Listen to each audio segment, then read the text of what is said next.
You've made it to step number 5. We've identified the market. We've identified the budget. We've identified the asset class. We've sourced the deal. And so now it's time to analyze it. So that's the step where we're at now.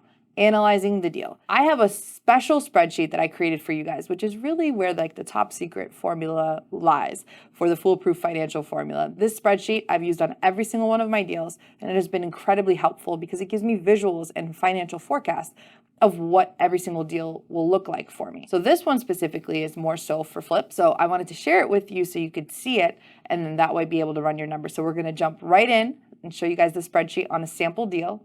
And let's see. So here we've got our magical spreadsheet of the foolproof financial formula. So this one was specifically designed for flips, if you will, or kind of like any project that you're basically going to buy it, renovate it, and whether you choose to refinance and hold, that's entirely up to you, or you can flip it. Either way, it's super, super useful. So let's jump in. So we put in the property address at the very top, total square footage of the property, and then number of units. This one in particular is a single family, so I just put 1, and then my name. After doing all of the data, right, running all the numbers and doing my thing, you always want to get comparable sales. So the best way that you do comparable sales and the best way to pinpoint this is you have to see what's been sold within a half-mile radius within the last three months is better, at minimum 6 months in the market. So that is a critical way to find out the pinpoint value of your property. So I know sometimes some agents go out and do a mile radius, but half a mile can make a huge difference in property value. So always look at what's been sold within half a mile radius within the last 6 months, and even better if you can get access to what's been sold in the last 3 months. That's honestly the best way. So you get that data and you get that for this after repair value and basically be able to pinpoint that right here, right? So after all the data that I ran based on this single family property that I found with the total square footage of 2104 square feet that had 4 bedrooms and 1.5 bath, the after repair value of a property like this that was comparable is $800,000. So that's what I put here in the after repair value. So what is this property worth after you develop it, right? After you put your renovations in and all that kind of stuff. What's the current as-is value? You can type that in there too. Estimated repair costs. What's it going to cost you to bring this property up to that $800,000 standard of where it is right now, right? So super important to take a look at that and to analyze that and factor that in. So that's a whole list of construction costs and all of that stuff. You're basically all of the estimates you have from your contractors and all that kind of thing. So you put that in here. Next piece of this is, what's your purchase price, right? So you're going to determine your purchase price based off this, because you can play with this number quite a bit until you see the profit margin on the bottom, middle left here where it says estimated net profit. So you can play with this number. So if you were to buy it for $300,000, what's that profit margin look like? 144. Ooh, I like that. So in my case, I actually bought it for $320,000. I put in about $250,000, and the after repair value of this was $800,000. So I held this property. It was more so like 9 months, not 6 months.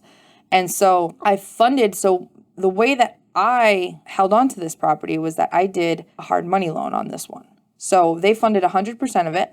So meaning construction costs and the purchase of the property, which came out to $570,000. That was that. So $570,000 was the total mortgage amount between the construction costs and the acquisition costs. And then the lender charged me 2 points for that.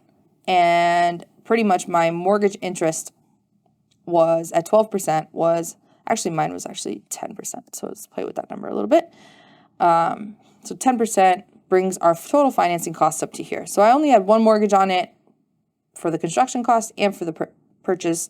So that's only the first mortgage amount. I don't have to do the second piece or miscellaneous or all of that. So our total financing costs on this project are $54,150. Now this one I chose to go with a hard money lender with because they didn't require any of my own capital in it. So I just went ahead with them. And to me, it was worth it. Some people have their own cash and other different ways to finance this, but obviously you can see 50K is quite a bit. So there's different ways to work this without a doubt. So there are different options, but that's what I spent on this one.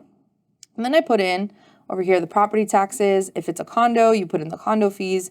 insurance costs, and then you estimate what your utilities are going to cost. Then that basically tells you, hey, how much are you spending a month on top of financing to hold this property? Then we want to put in the transaction costs, right? So when you first purchase the property, how much are you spending? So for the attorney, it's usually about $1,000.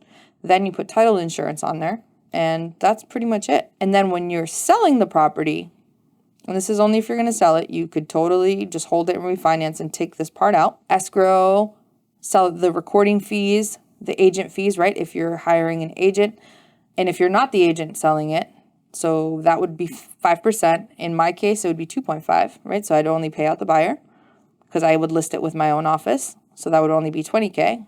Transfer fees, staging, marketing costs, and all that good stuff. So that would bring me out to $28,000. That's if I was to flip it, right? And then I look at these numbers and I say, okay, what are we looking at here? What's my estimated net profit? $137,165 roughly is what I should be looking at for this property. That's a 20% ROI, almost 21%, which is pretty amazing. And then it breaks it down here on the bottom for you, which is pretty incredible. All of the costs, right? But this in yellow is the most important thing you're ever going to look at. Estimated net profit, total cost return on investment, because you can pretty much outline this entire sheet and it'll tell you what your deal is going to look like before you ever purchase it. That's why this part is super important and why you always want to have access to this, right? So after repair value, you're going to dictate that by doing comparable sales on MLS 6-month timeline within half a mile radius, right? Based on the asset class that you have, the exact niche that you have. And then these estimated repair costs are going to be given to you by your contractors, estimated. And so you're then going to put, and this is what I recommend, a 20% contingency on this. So they actually, for this $250,000, they told me it was going to cost me around $225,000 with labor and materials. So I put in $250,000 here to be safe. And then the purchase price, I negotiated it. I actually played with this number a lot and got to $320,000 because that's what I put on the offer. I actually put in $300,000 in the beginning and we negotiated up to $320,000, which is why you see that number. And so it outlined the financing costs, holding costs, and the transaction costs, both for buying and selling. And that brought me to this number. So this number is if I was to flip it, right? $137,000. Oh, what if we don't sell it and take out this whole thing right here? $165,000 net profit. That's if you hold it and you can refinance it, cash out, and do your thing with it, right? Because you can use these numbers as you basically create this property to be worth $800,000. You could refinance it and hold it for a while as well if the cash flow supports it, right? So these are some different ways to look at this amazing spreadsheet in order to determine your ROI and estimated net profit on it. Or if you're going to do it for refinancing purposes, to know what your margin is and how much loan to value you can get and that kind of thing. So super top secret financial formula right here for you guys, for you to analyze the deal. So this, I encourage you, every single deal that you do, you put it through this spreadsheet and it needs to pass this spreadsheet or else, right? For me, if this didn't say a minimum of $100,000, I wouldn't even look at the deal, or I would bring this purchase price down to the point that it met my needs, right? Then I could say to the seller, hey, it doesn't work for me at this price. This is the only number it'll work for me. And let me show you how, right? So this yellow piece is the most important part you can look at. Section 34, okay? This is where you want to see all your numbers. Plug everything into here, right? Property value and pricing, financing costs, holding costs, and the transaction costs. And look at what this number brings you right here. And it has to pass this test. Give yourself a number that you want to be here. In the beginning for me, it was 50,000. Then I bumped it up to 100, right? So make sure this right here before you do any deal, this is how you analyze it to the best degree.